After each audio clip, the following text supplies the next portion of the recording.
Obesity kills. It leads to diseases like diabetes, strokes, and heart attacks. Variety of medications aim to reduce the consequences of obesity.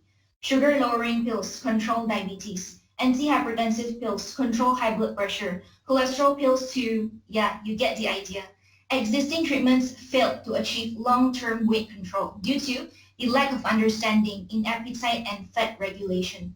This is where my research steps in. My research used roundworms called Sinorhabditis elegans or C. elegans in short to study appetite and fat regulation. These worms could only be seen clearly under the microscope. The static slide showed how the worms look like under the microscope and a zoom-in figure of the single worm. What's so special about these worms? C. elegans have 60 to 80% of genetic similarity to humans.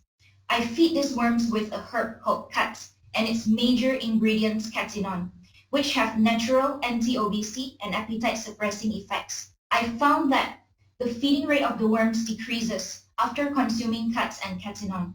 Feeding rate is done by counting the worm's pharyngeal or throat pumping rate under the microscope seen through their transparent body. Next, I will determine the changes of the worm's appetite and fat regulatory genes.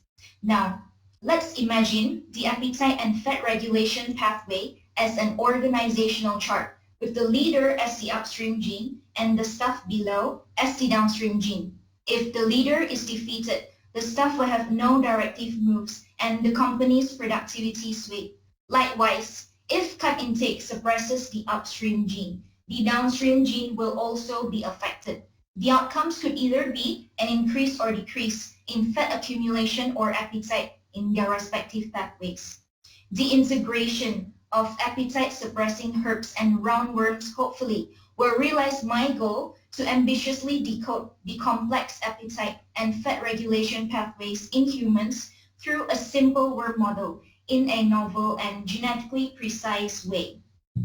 While there is still much to unravel about obesity, my findings will be one step closer in understanding its core functions and which gene to target for obesity treatment development.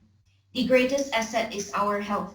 Let's invest in our health as a way to invest in our future. Thank you.